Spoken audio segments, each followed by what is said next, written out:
How are you this evening? What's happening? Not much. I Oh, figured I'd try to beat Wisco up. he was beating feet to get up in here, wasn't he? Oh, he's always great on the show. I'm just messing with him. Oh, I love having Wisco on. All right. He's great. So how you doing tonight? I'm doing great, man. How are you doing? Doing awesome. You are 7 pounds the lighter, huh? 7 pounds the lighter. I'm not feeling it yet. I don't feel better yet, but I'm getting there. I'm absolutely getting there. You're just one crap away from backing into an awesome outfit. I know, right? Well, I gotta get my girlish figure back for the summer, and I know. They say, what is it? Winter diets make summer bodies. Is there something like that? And quite. I know how I ate them winter, and I'm like, woof. Not good. I know winter is so brutal for everyone. It's just so bad. I know. Hope I froze you up. I have frozen. You're okay. I froze you up for some reason. It doesn't like when I pull you off into another screen. I gotta fix that. Nope, that's not it. Oh, now she's really hating me. that's all right. Like you have said in the past, I think we have the face for radio, right? Maybe I should have stayed in black. Everybody probably thought I looked better. Hey, wow, that's a great screen. I see the crawler and all pleasant stuff. Jim's no longer. Black is slimming, remember? Yeah, if only. All right, let me try this again. Come on, Zoom. There we go. Okay, we're back. Now we're back. I'm just gonna leave you over here and look at you here at the camera. So yeah, man, it's pretty exciting. This Saturday, you're going off the rails live video with Julia. Yeah, we're interviewing Joe Bob Briggs, who was a horror host in the 80s with a show called Monster Vision. He's back on Shudder. He's just starting a new season with his show called The Last Drive-In. He was in the movie Casino. If you remember that scene with Robert De Niro, he was the casino slot manager. Mm-hmm. That's the guy, yeah. He's a really nice guy. Yeah, I'm very familiar with him. He had a bright spot there for a while on the national stage. Haven't seen him for a while, so it'll be interesting to hear what he's up to and whatnot. He stopped doing everything for about 10 years, and then all of a sudden Shudder, the network Shudder, pulled him out and said, hey, let's do what you were doing on Monster Vision. And he said, yeah, I'm in for it. So there you go. There you go. Yeah, so we're doing it live actually up in Wisconsin. We're doing it in Milwaukee. So you're not going to do it at Wisco's place? Oh, well, if he offers. I bet he would. I actually bet he would. Where's Wisco out of? I know Wisconsin, but I don't know where in Wisconsin. Well, he's going to school, and I never made him say it. Just let me guess, Madison. If he wants to say so, he can in the chat. I'm not going to blow anybody's cover. Exactly. There are some crazies out there, and we don't. Ain't nobody got time for that. Oh, I dated all of them. Don't worry, I know. Oh man, and this is not the segue I was looking for, but I saw Juliet's latest podcast tweet come by, and I had to listen to it. It was the first podcast that I listened to. Oh, cool. That was a cool story. That was a flippin' cool story. She loves telling stories. So yeah, being a writer by trade, that she's on her 177th episode of the podcast, which means that every week she has to write usually 2 short stories or tell 2 short stories. Mm-hmm. And we figured it out the other day. In 3 years, she has written the equivalent of 9 books. Wow. That's crazy. That is crazy. Now, does she have plans on capitalizing on that? Because it makes sense, right? Well, she already did 1 book tour. She had a book out, and that's actually how she started. But no one buys books anymore. That's why she actually went into podcasting. Oh. After her first book, which did, I'll say, okay. No one knew who she was. She was a first-time writer. Mm-hmm. Get a publisher, a first-time publisher. Mm-hmm. It went decent. I mean, she did a national tour of Barnes & Noble and Borders. She did a great job. But did it make the, New York bestsellers? No. And not a lot of people do these days. And bookstores there's only one left. There's only Borders, right? Yeah. And it's all controlled through Amazon now. And Amazon, what they pay the writers for the book royalties is pennies for every book. So it's not even worth doing a book anymore. I hate to even say it. It's a little sad. Well, it's the truth. I blame not only the internet, but also all of these self-publishing firms that came out. There's that too. Yeah, where every Tom, Dick, and Harry could walk in with a book idea, a couple scraps of paper. Somebody's going to do the cover art for them, put it into some sort of readable form, and then just blast it out, or not. Maybe just send him a whole box full of them, and they go nowhere. But vanity publishers is what I was thinking of. I used to contract for one. Mm-hmm. Oh, in Indiana, I know which one you're talking about. Yeah, I know the company, and I won't. That's okay. I'm not sponsored. Perfect. Exactly. Actually, what's that? Always looking for sponsors. Always looking for sponsors. They I were... have an idea for you on that, by the way, that we need to talk about offline. Oh, okay. Okay, we can do that. But yeah, they were always real good to me. I mean, they're really a good group of people when I was working with them. And this, of course, was probably in the mid-2000s as a contractor. Well, and that's when books were still doing okay. Yeah. Yep. And now, the whole market was. Yeah, well, there's still a huge market, although it's saturated because of what we just talked about. There's a huge audio book market out there now, too. It's turned all to, and that's why Juliet went to podcasting, is because audiobooks and podcasting kind of, started to get on the rise. And she thought, well, instead of just waiting every year and a half to write a book, if I could do something creative every week, why not do it? Yeah, absolutely. And, I was going to suggest to you, and of course we can take this offline as well, but given that story and that Juliet's easy on the eyes, I can't figure out. I can't figure out why she's not doing a video podcast. Oh, I thought you were going to say why she's with me. No. Oh, heavens, no. That would be awful. Well, we got into video really late because the podcast was taking up so much of our time with doing one episode a week, where she'd do it, and then I would obviously have to do the editing and all some of the promotion, she'd do the other part of the promotion.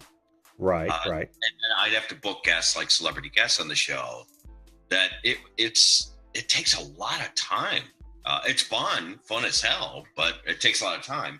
So, but then podcast, bunch of friends of ours, well, specifically one, which is Halos and Heathens. I don't know if you know Neil and Annalise from Halos and Heathens. No. They took on to doing video, and they were doing like kind of vlogs, travel vlogs. Yeah.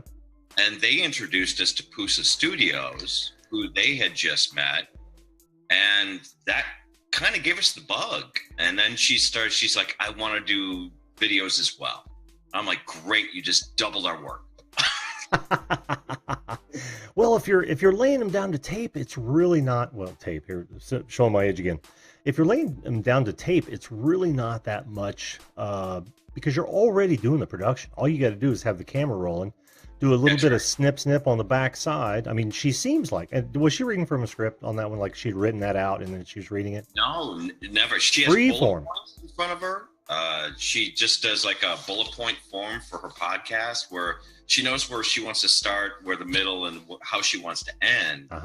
But it's all just off the cuff. But she does a lot of rehearsal in the car when she drives back and forth to work. Oh, sure. So yeah, so I mean, is it what I'll call rehearsed? Yeah, a little, a bit. Oh yeah, but it's not written down. She's not reading off a piece of paper. Well, she did an extraordinary job. I don't know how many cuts were done in that. Didn't seem like any, Oh, any you have editing. no idea how much I edit the crap out of that. My job is to make her sound good. Cat's out of the bag. That's right. Well, she's admitted it many times. So, just a second, David. Unbox Warehouse, welcome to the show. He's a new viewer. Yeah, well, then the edits were awesome, dude, because it was nearly indetectable. I wasn't wearing headphones or anything, but I couldn't tell, and I listened rather intently for that sort of thing, No, like you, I'm an old musician, and my ears are kind of my thing, Yeah, right? So it's like if I hear a bad edit, that drives me crazy. So it's got to be a natural edit. Well, don't watch any of my guest cuts. Hey, I'm still learning the whole video thing. Believe me, I'm a newbie at editing video. When you go out and look at Juliet's videos, you'll probably go, I could have done that better, or I could have done that better. But I'm still learning. Oh yeah, and there is a curve, but it's not that steep really. not if you've got a good program and you get familiar with it. It comes pretty easy after a while, because it's not a whole lot different than editing audio. You're just editing both at the same time, really. Well, and here we go, dipping our toe into something completely new, which is doing live, which is everything that we've done on the channel so far has been, on demand or curated, right? Yeah. So this is, I've been like testing tech like a maniac just to make sure that I have everything just perfectly set, and something's gonna go wrong. Oh, well, it's live for a reason. It happens during news broadcasts. People have been doing it for decades. Sometimes it's unavoidable, and you just roll the punches, man. You just roll the punches, and it's like anything else. The show must go on. Well, you're a musician. How many times have you, like early on, or maybe even after you were seasoned, somebody really screwed up? That never happened to me. You were never the culprit, right? Wow. Yeah, you blow that one note and then it gets in your head, right? Oh, that, or you're completely playing the wrong tune, or you're ahead or behind the band or somebody, and the whole wrong song. You're looking at the set list and you go one song down by accident. Yeah. And you can tell a professional band by the fact that they don't stop. How they recover, right? If you just like, okay, we're gonna stop, we got to start this over. Sorry about that. He was playing the wrong song. No, you don't do that. You just you pick up the pieces and you go. If it's one guy playing the wrong song, he better catch up to the rest of you. Hey, so if you're interested, or if you even have a couple seconds, we for that interview that we're doing this Saturday. We have a special guest celebrity that asked Joe Bob a question. Do you want me to premiere that video here? Oh, dude, that would be awesome. I don't know if I can share, though. Can I share through your Zoom? Yeah, I think you can share a screen. I have to allow it. Let me see here. Share. Oh, what I would do is I would make you the host. Then you could share it straight from. Don't do that. That's too much responsibility. No. It's just the host of the Zoom conference. I still have control of the air. Yeah, that would be awesome. But you heard Ed. I had a commitment to go. I thought this was going to be 12 that night, but I have a commitment to go gold panning that Saturday, so I won't be able to watch, but maybe on my phone live. Don't even give it a second thought. Oh, dude. Gotta go flash in the pan. Yeah. Go gold prospecting? I know, right? No, let's see. Sit in front of YouTube, gold prospecting. Let me see. Yeah, but I really want to see that show. And of course I can, watch It'll be recorded.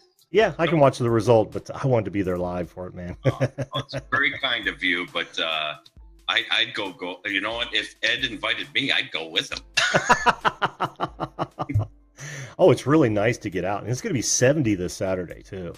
Is that right? Here in Indiana? Yeah, it's going to be 70 degrees. It might be a touch of rain here and there, but it's going to be beautiful. I'm jealous. Where are you at again? I'm out of Chicago. I'm not. Oh, that's right. Well, surely it's going to be warm for you, too.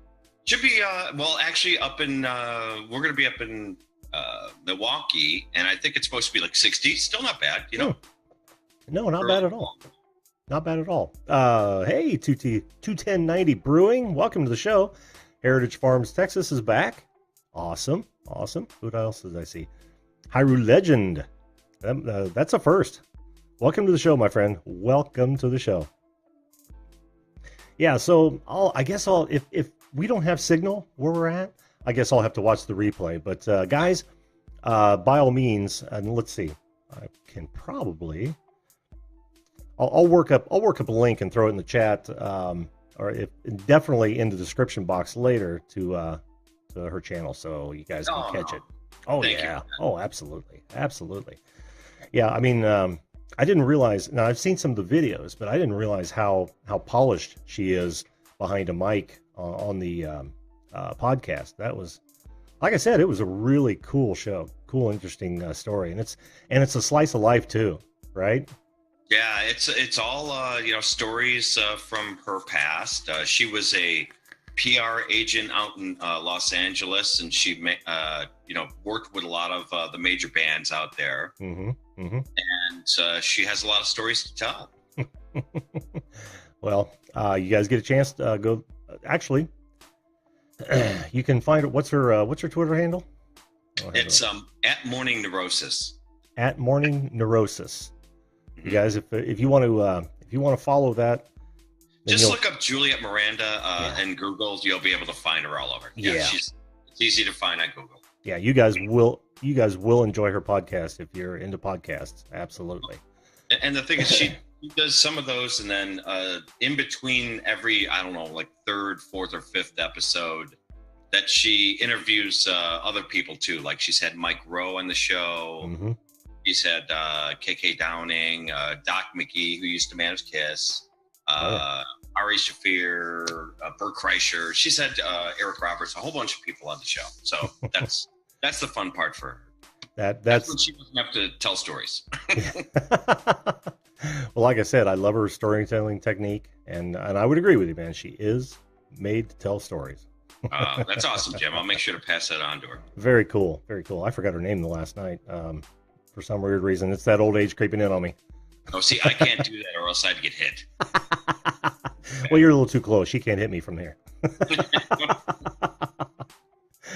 All right, David, I'm going to get Crystal up here. This is her first time on, and we actually met on another live stream, and I got to look at her stuff, and I became fascinated with it. So, thanks for coming on, man. Always have a blast up here.